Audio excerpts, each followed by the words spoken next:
Before we get started, here's a few highlights from today's game.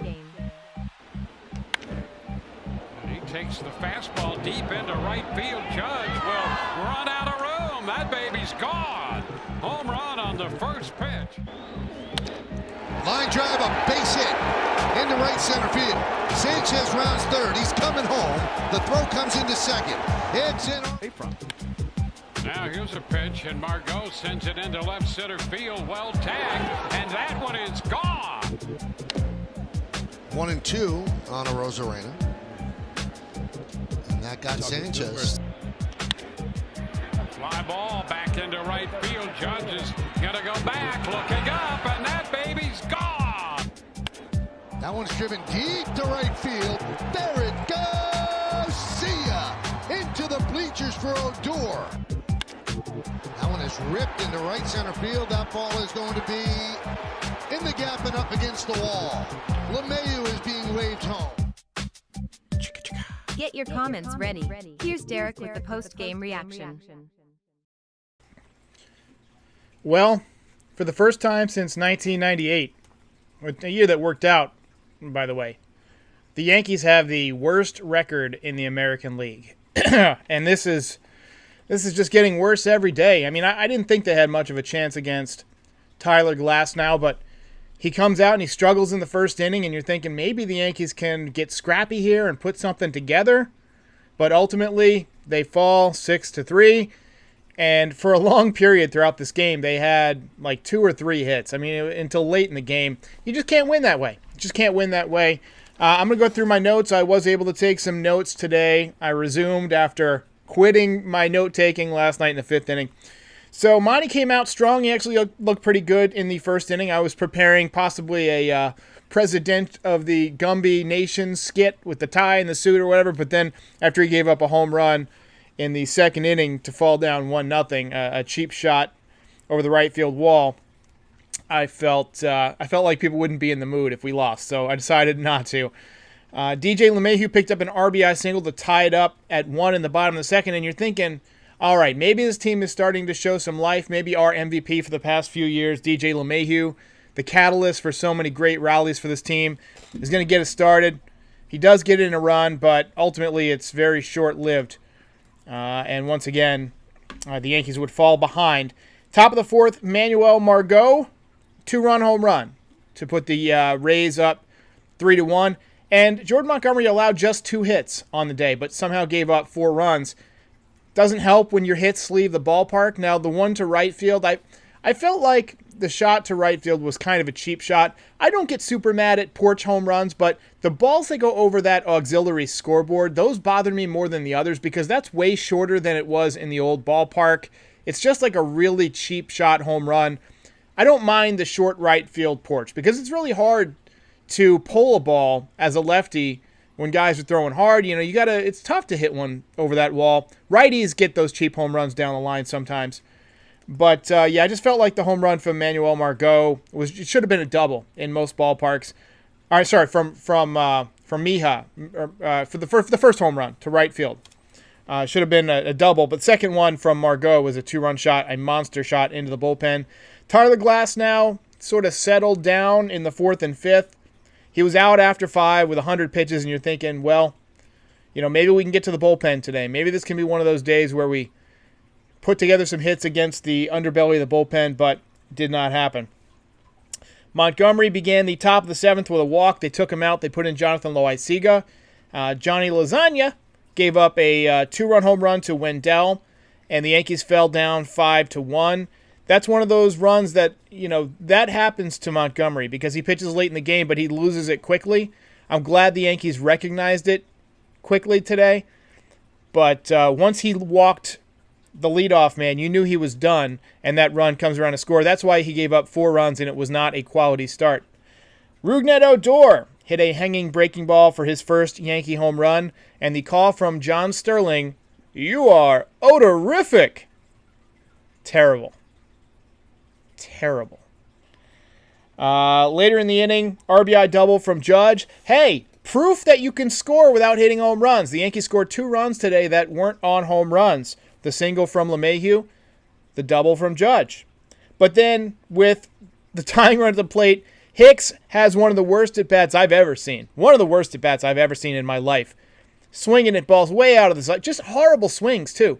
And then Stanton struck out swinging to end the inning, and those are two of the worst at-bats you can have right in a row. I don't like stacking those guys in the lineup anymore. I feel like maybe we don't even need more contact hitters. Maybe we just need to mix the contact hitters throughout the lineup. Maybe that's the next step. Maybe you put Gio Urshela in between Judge and Stanton instead of Hicks.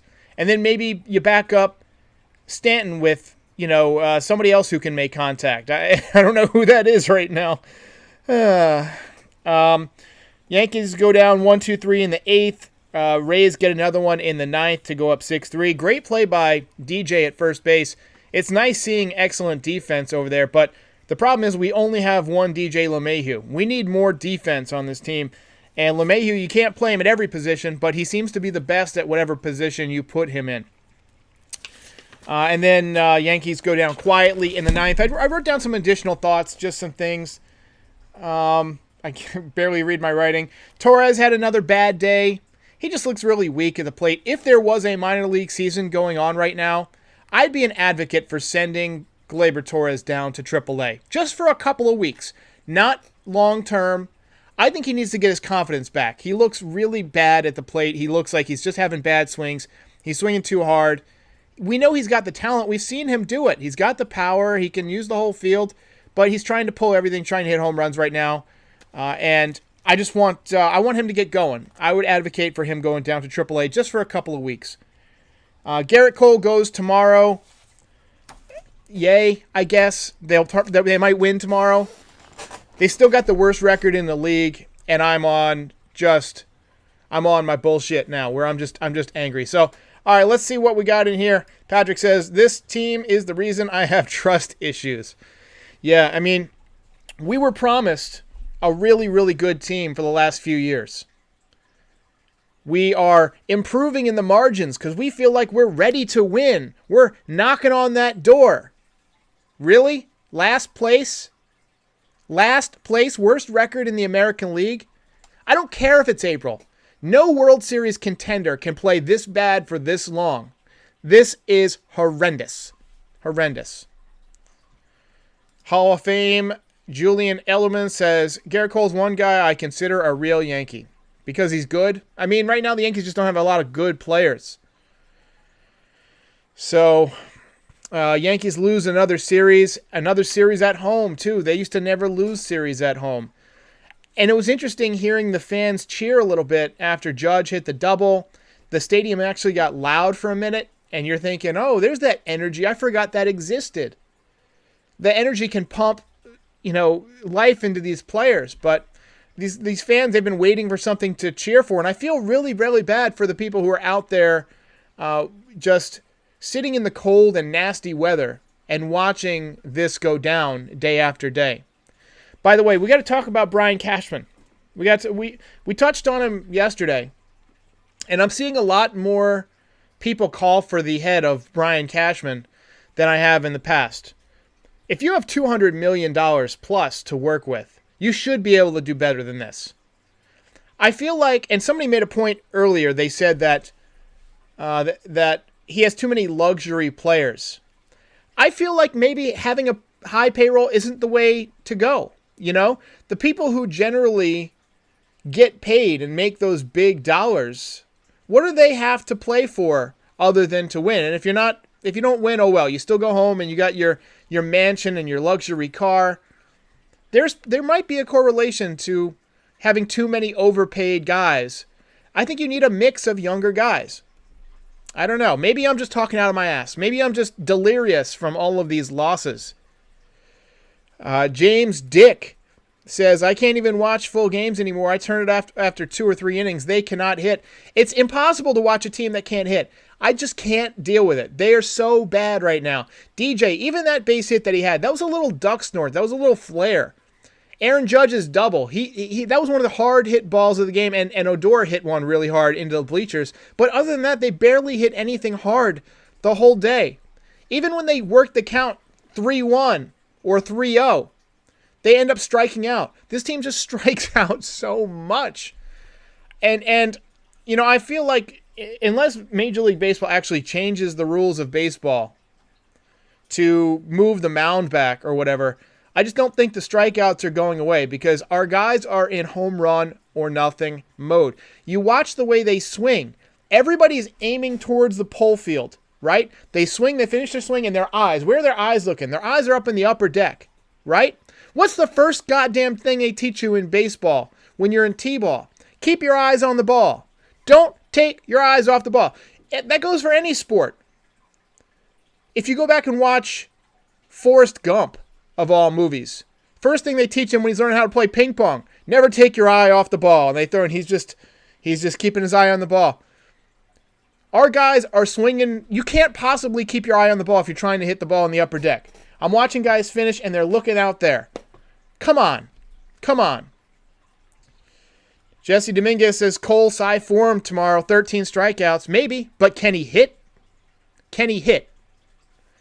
And honestly, even if Cole goes out there and wins tomorrow, we still have the worst record in the American League for at least another few days.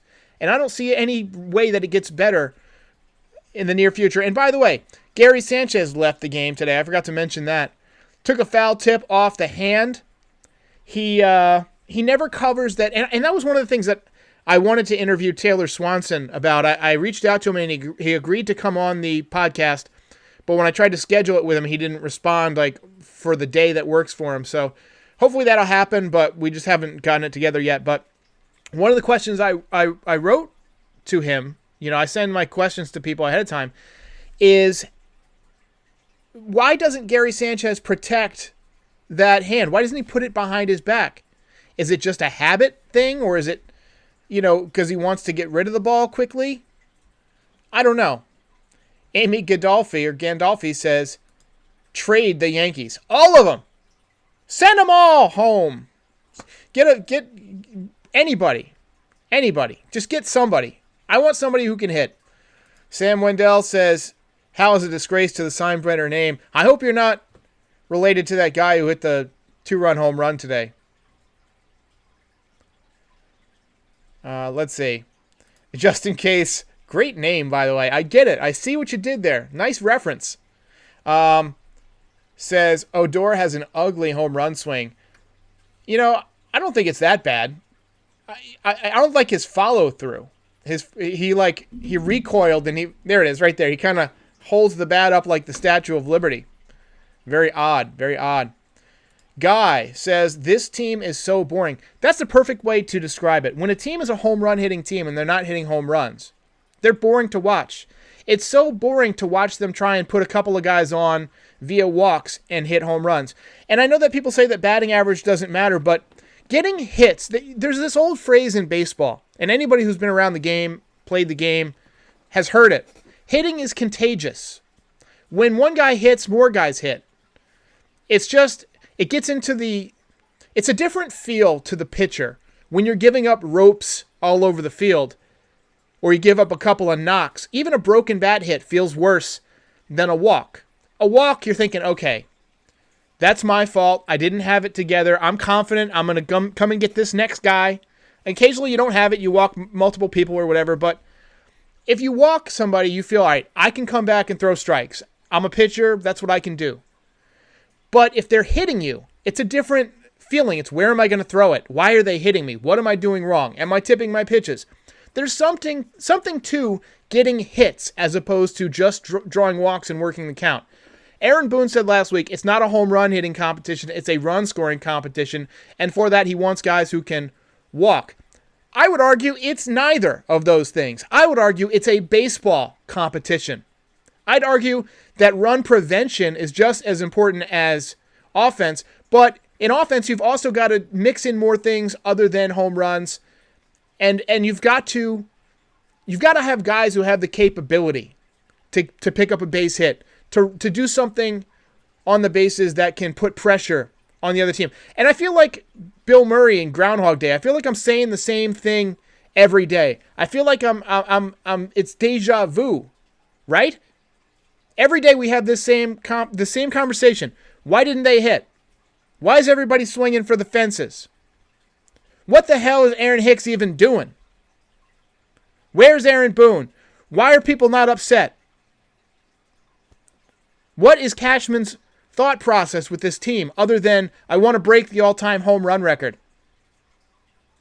I want them to address this team, and I don't know how you do it. Maybe Mike Ford comes up for a little while at first base. I like that idea. Even though Odor hit a home run today, I'd rather have DJ LeMahieu. I'd rather have his defense at second base than at first base. I'm confident in Mike Ford to play first base. He's serviceable over there. So that's the way I would do it. I would do Mike Ford at first, DJ LeMahieu at second.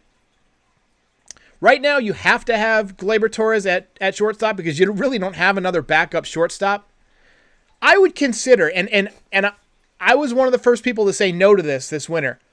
When the Reds asked for Luis Castillo, when they asked for Gleyber Torres for Luis Castillo, I said, no way would I trade Gleyber Torres. He's got so much upside. And he still has upside.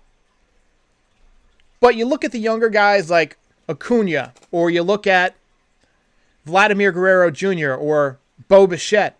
The ball is just different coming off of their bat than it is from Gleyber Torres. I don't know if he has that same upside. I feel like if the Yankees turned down that trade, that was a missed opportunity. They should have dealt Gleyber, picked up that second ace, so that way you maybe have 3 once Severino comes back. 3 aces going into the playoffs, and then you go out and you get a shortstop. They probably could have signed Didi back. And again, me on my Didi shit. But they could have got somebody, is the point. You don't need a shortstop that's going to hit 40 home runs. You need somebody who's going to play defense and save you a run a game. It's just as important to save a run or two a game as it is to drive in a run or two a game. It's just as important. It's about plus minus. That's what it comes down to. You want to score more runs than you allow. Go back and look at how many runs the Yankees have allowed versus how many they've scored this year. It's just horrendous. And maybe it's not sustainable. Maybe that it will turn around statistically. And I do have the feeling that in August, we're going to look up and we're going to see the Yankees are leading the league in home runs again, and they're probably 20 games over 500, and they figured it out. But then we're going to have this conversation again in October when we get beat by guys using the bullpen effectively or moving runners or sacrifice flies. I'm sorry I haven't paid enough attention to the commenters today, but honestly, I feel sick. Like it affects my whole life. The Yankees are they're my main passion. Outside of my wife and my pets. And, I work to pay the bills and so that I'm able to afford to sit in this nice room and watch the Yankees. That's my life. That's what I love to do. And when they're playing this bad, it's like they don't even care how invested their fans are. It's like they're not even trying to play baseball. I don't want to see everyone swinging for the fences. I'm sorry, especially against really good pitchers. Joseph Menengas says, would rather have a shortstop like Freddie Galvis. I don't know what his stats are, so I'd have to look it up, but I need a shortstop who can hit 280, maybe get a 330, 340 on-base percentage, 15 to 20 home runs, a lot of hits with runners in scoring position, and make the plays. And make the occasional really good play. Do you remember how much it would energize this team to see Didi Gregorius make a great play in the hole? Or to see somebody like Ronald Torreyes? Ronald Torreyes used to get big hits because he wasn't trying to hit home runs because he couldn't. He didn't have the power. You need those spark plug guys. Going back to that 1998 team, you know who I thought was one of the most key members of that team? No shit. Homer Bush. And despite his name, he was not a home run guy. I think he hit 1 home run that year, but he hit 380. And every time you put him in, he would steal a bag or two. And he would play great defense. He was a complimentary player over there. You need some complimentary players on this team. Andrew Cienez says, if Andujar could play short, no, it's way different. First of all, Andujar was a terrible third baseman. And at shortstop, it's way harder. It's a very different... It's a nuanced thing. There's different places where you have to back up on certain plays. You have to have more range. You have to have a stronger arm and get rid of the ball quicker. All things that Andujar had trouble with. If I'm the Yankees, Andujar is finally starting to swing the bat a little bit in rehab. If I'm the Yankees, I'm giving him a first base mitt.